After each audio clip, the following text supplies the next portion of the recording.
Good afternoon, everyone.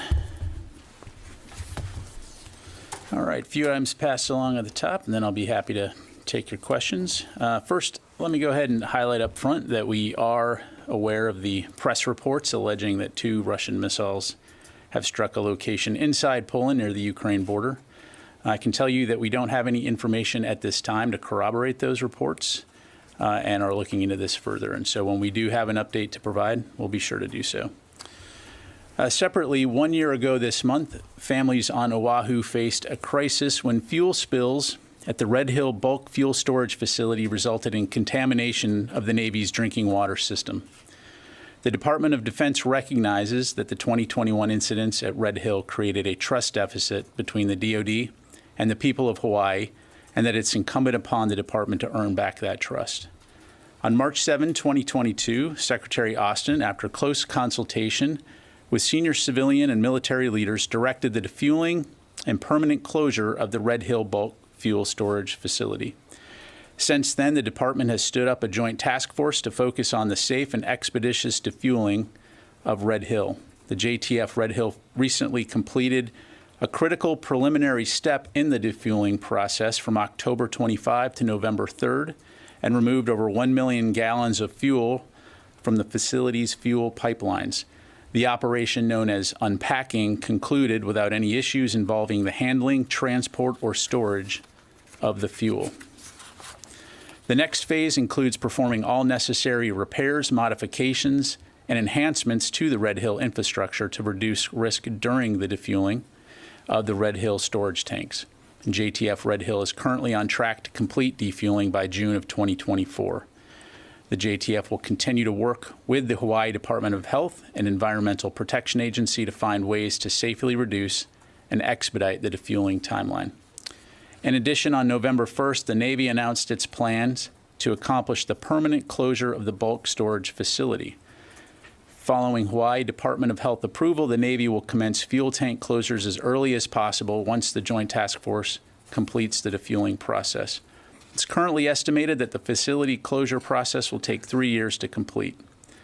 As the Navy moves forward, it will work in lockstep with the local community and closely coordinate with the Hawaii Department of Health to finalize the closure plan and determine a potential beneficial non-fuel reuse for the Red Hill facility site. Secretary Austin and senior leaders at DoD are committed to ensuring that the department follows through on its promise of increased transparency and coordination with military families and the citizens of Hawaii. As the Secretary has said previously, defueling and closing Red Hill is the right thing to do for our service members, our families, the people of Hawaii, the environment, and our national security. Separately, Secretary Austin and Chairman of the Joint Chiefs of Staff, General Milley, will host the 7th meeting of the Ukraine Defense Contact Group tomorrow. The meeting will be hosted virtually here in the Pentagon and will allow for the Secretary, the Chairman, and senior defense leaders from around the world to discuss ongoing efforts to supply Ukraine with the means it needs to defend its sovereignty from further Russian aggression. Additional information will be forthcoming. And finally, Secretary Austin will depart Friday for a trip to Canada, Indonesia, and Cambodia. In Nova Scotia, he will deliver keynote remarks at the 2022 Halifax International Security Forum, centered on the department's efforts to build a more resilient security architecture in concert with allies and partners across the Indo-Pacific and Europe. He'll also meet with Canadian Minister of National Defense Anita Anand to discuss the close defense relationship between the U.S. and Canada and the importance of strategic investments in defense capabilities. From there, Secretary Austin will travel to Jakarta, where he'll meet with senior government and military leaders as the United States and Indonesia work to chart an ambitious course in our mutual defense partnership. And in Cambodia, Secretary Austin will participate in the 9th ASEAN Defense Ministers Meeting, also known as ADMM+, alongside the 10 ASEAN member states and 8 dialogue partners. This will be Secretary Austin's first in-person participation at the forum, which was conducted virtually last year due to the COVID pandemic, and one which continues a long tradition of U.S. Secretary of Defense representation at the ADMM+. And with that, I'll be happy to take your questions. We'll start with Associated Press. Lita Baldor. Hi, Pat. Thank you very much. I realize this is going to be irritating, but I know you said you don't have any information on the Russian strikes. Is there any suggestion or sense that the U.S. believes this is not accurate? Are you looking into it? Can you give us just some sense of whether or not these reports are deemed believable, and what, if any, calls may be happening right now? Yeah, thanks very much, Lita. So as I mentioned, right now, we are aware of the press reporting on this. We have no information at this time to corroborate those reports, but again, are taking them seriously and looking into them. And so I will make sure that we provide you with any updates as soon as we have them. Did you have a follow-up, Lita? Just one quick sort of unrelated follow-up to that. Do you have any estimate on the number of Russian troops that are currently in Ukraine? Is it 100,000, fewer than 100,000? Can you give us any sense of that? That's it. Thank you.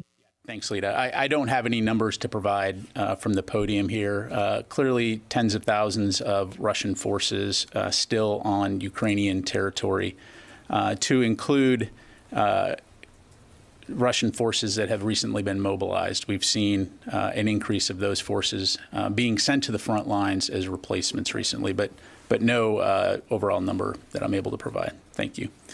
All right, Idris. Just on the calls, so is there any call with his Polish counterpart planned at this time? I have nothing to read out at this point. I think President Biden has said a few times that the U.S. will defend every inch of NATO territory. If these reports are true, what does that look like for the administration? Yeah, thanks, Idris. So, as I mentioned, we're looking into these reports, don't have any information to corroborate them at this time. So I don't want to speculate or get into hypotheticals. When it comes to our security commitments and Article 5, we've been crystal clear that we will defend every inch of NATO territory. Thank you. Sir. Hi, Travis Tritton, military.com. I had a Red Hill question. You said 1 million gallons of fuel had been removed from the pipes, and just so I understand it, so is this like the residual fuel that was like out in the pipes, and that's then exactly right. It leaves the fuel that's actually in the tanks to be removed? That's exactly right. So the process is known as unpacking, and it's to do exactly that. Before they can remove the fuel from the tanks themselves, taking out that residual fuel from those lines to ensure that there is no environmental damage or hazards or leaks as they conduct that process. Okay. And do you have an amount of the total fuel that's left in the tanks themselves? I don't have that in front of me. JTF Red Hill may be able to provide that information for you. Okay. Thank you. Okay, ma'am. Hi, Brady Vincent from Defense Scoop. On his trip to the Middle East this week, Undersecretary for Defense Policy, Dr. Colin Kahl, is stopping in Bahrain and visiting Task Force 59, which really specializes in maturing the Pentagon's unmanned and uncrewed systems. Can you provide some specifics for us on what he's seeing, the technology, exercises, or operations that might be happening there? Yeah, thanks very much for the question. So, as you mentioned, the Undersecretary is in the Middle East on a trip right now. We will aim to provide a readout of that trip, and certainly can get back with you in terms of some of the things that he was able to accomplish during that time. I don't have anything to provide specifically for you right now, but we can get back to you on that. Thanks. And since he is the Undersecretary of Policy, can you tell us a little bit about what he is doing to inform policies while he's there as well? Why there and why him? Sure. Well, it's very common for the Undersecretary and a lot of our defense leaders to travel and to meet with various DoD and international leaders to help better inform the decision-making and the policies of the department. And so this is a long planned for trip, and it provides him with an opportunity to gain insight into the kinds of key defense decisions that we're making here before we make them. So thank you. Can I follow that, sir? Absolutely, Tom. Thank you. Is he going to attend the Bahrain gathering that Secretary Austin went to last year? The Manama Dialogue? Yes, sir. I will confirm that. I believe that's the case, but let us come back to you on that. And on the task force that Brandy mentioned, is that the same as the unmanned drones, that surface drones that the U.S. has employed in the Arabian Sea? The USVs? Yeah. We'll double check. Okay, thanks. Yeah, thanks. Oren. When it comes to Poland, what other information are you looking for to corroborate whether or not this was a missile or missiles that landed in Poland? And if in fact it is, as it appears to be, does that necessitate a military response? Again, I'm not going to get into hypotheticals or speculate. As I mentioned, we have no information right now to corroborate that there has been a missile strike. Again, we're looking into it. As you know, we have a wide variety of means at our disposal to verify information. And so when we have something to provide, we will. Thank you. Qasim. And then I'm going to go to the phones here. Yeah, General, just as a policy, do you consider these types of, like, as we see in Poland case, these types of landings as a miscalculation or something that triggered the Article 5? I'm not asking about right, and again, as I'm sure you can appreciate, I'm not going to speculate about potential ifs and thens, right? I'm going to deal with facts, and so let's get the facts, and then we'll go from there. And then everybody is reporting based in reference to the U.S. intelligence. So U.S. intelligence has already disseminated the information that actually those missiles. Is that a statement of fact, or are you asking a question? No, I'm asking. I'm saying that isn't it interesting that the U.S. intelligence has and the U.S. military doesn't have? Well, and I'm telling you as the Pentagon press secretary that I have no information to corroborate that and that we're looking into it. So we'll just leave it there until we can get more information. Let me go out to the phones. Carla Babb, VOA. Hey, Pat, thanks for doing this. Apologies on also asking about the Russian missiles in Poland, but in lieu of these reports, how concerned are you about the force protection of U.S. troops in Poland? Would the U.S. need to adjust its force posture there should these reports be confirmed? Yeah, thanks, Carla. So again, to answer your first question, when it comes to force protection, we always take the safety and security of our troops, no matter where they're serving, very seriously. And so we're very confident in any force protection measures that we take, whether it be Poland or elsewhere. But again, we're not going to get ahead of ourselves here. We're going to get the facts, and when we have more to provide, we will. Thank you. All right. Let me go to Marcin, TV Poland.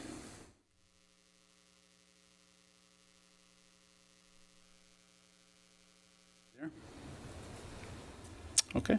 Nothing heard. Let me go to Caitlin Dornbos.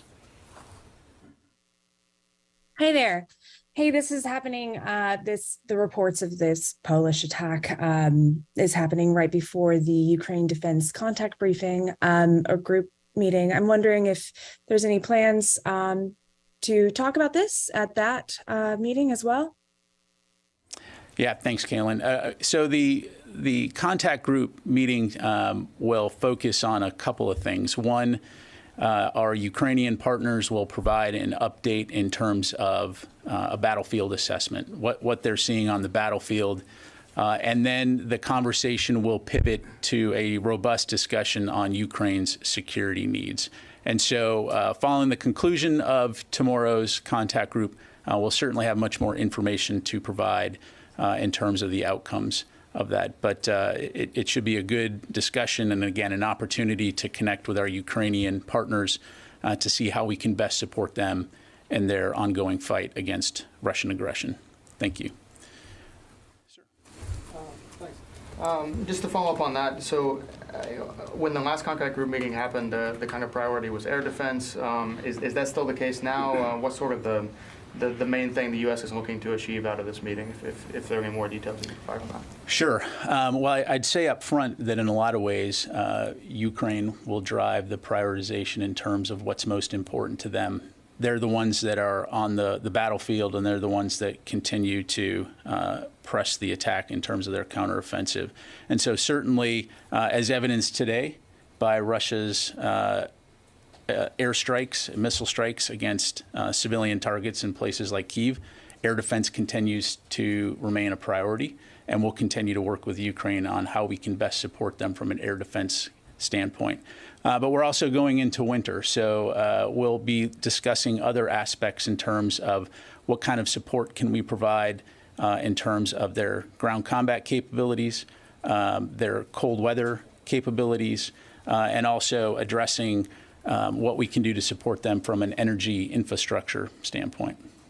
Okay, ma'am. Yes, is North Korea still transporting artillery to Russia? And if so, have they started transporting other things than just artillery?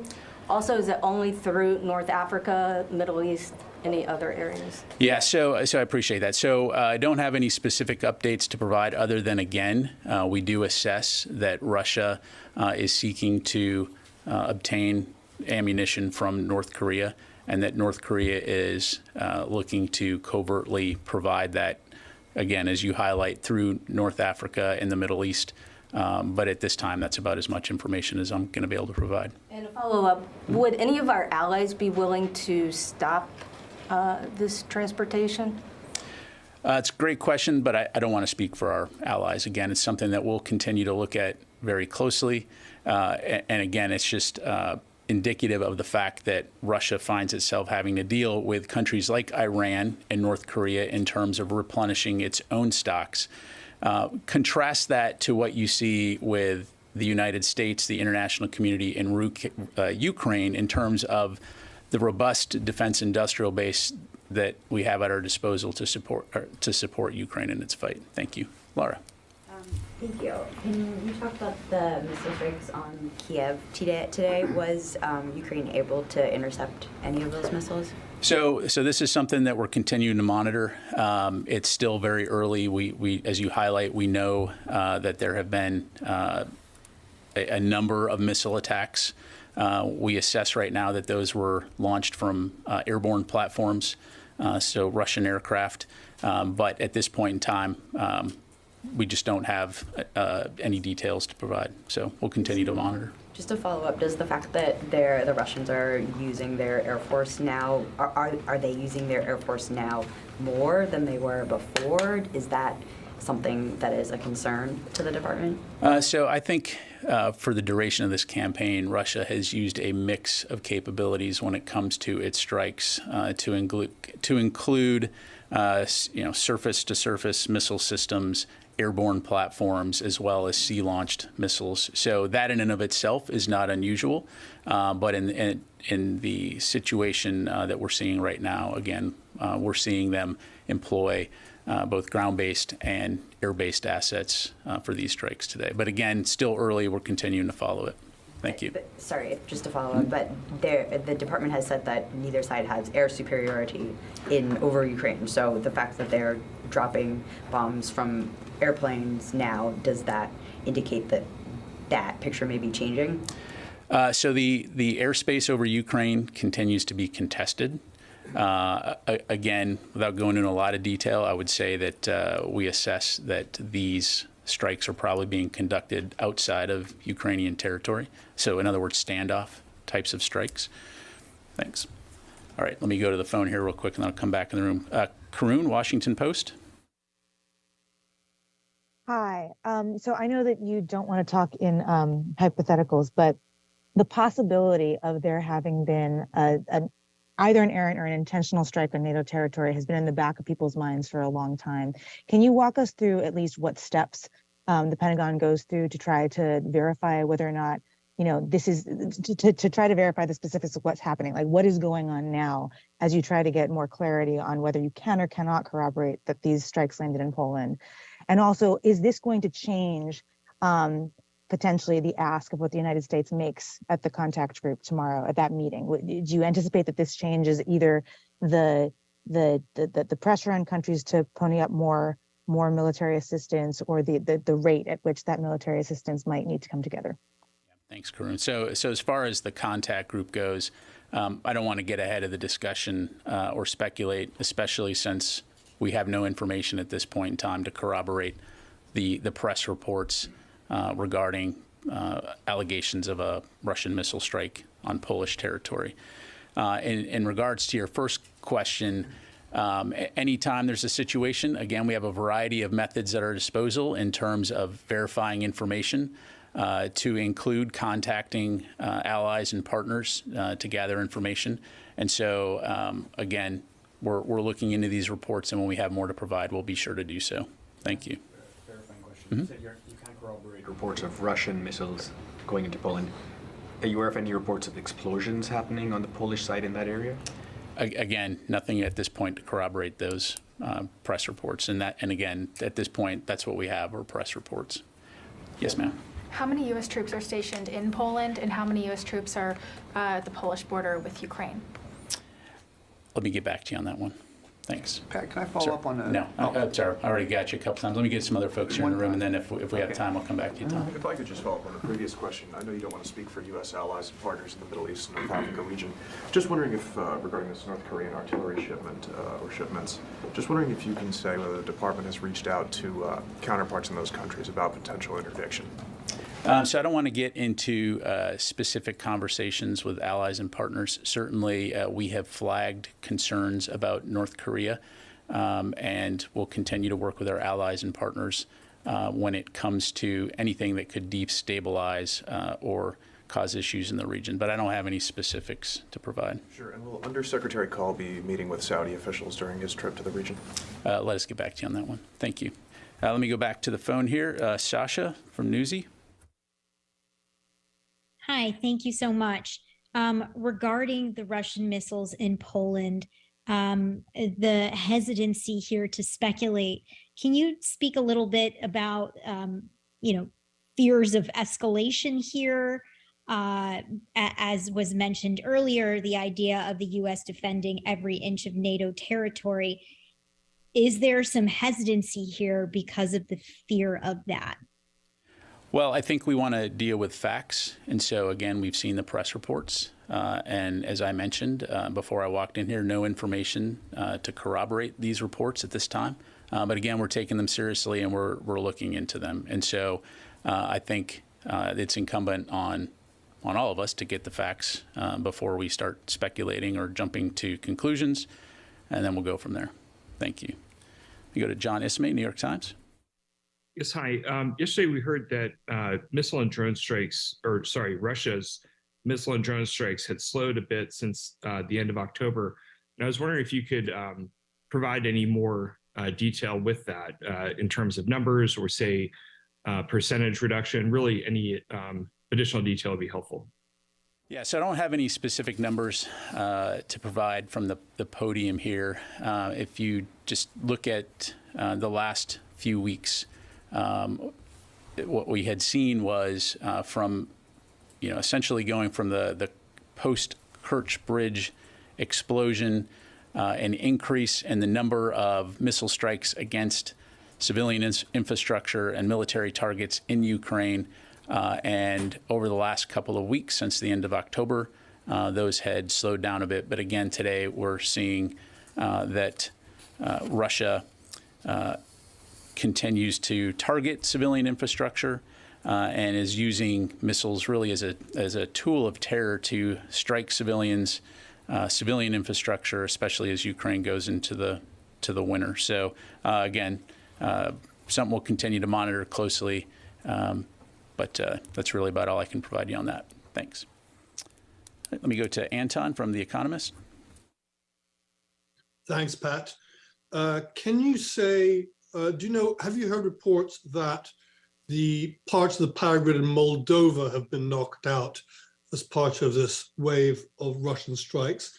And secondly, on the explosions in Poland, how long do you think it would take you to ascertain what the case is, whether it was a deliberate attack, an accidental one, a stray missile going off course, or something hit by Ukrainian air defenses?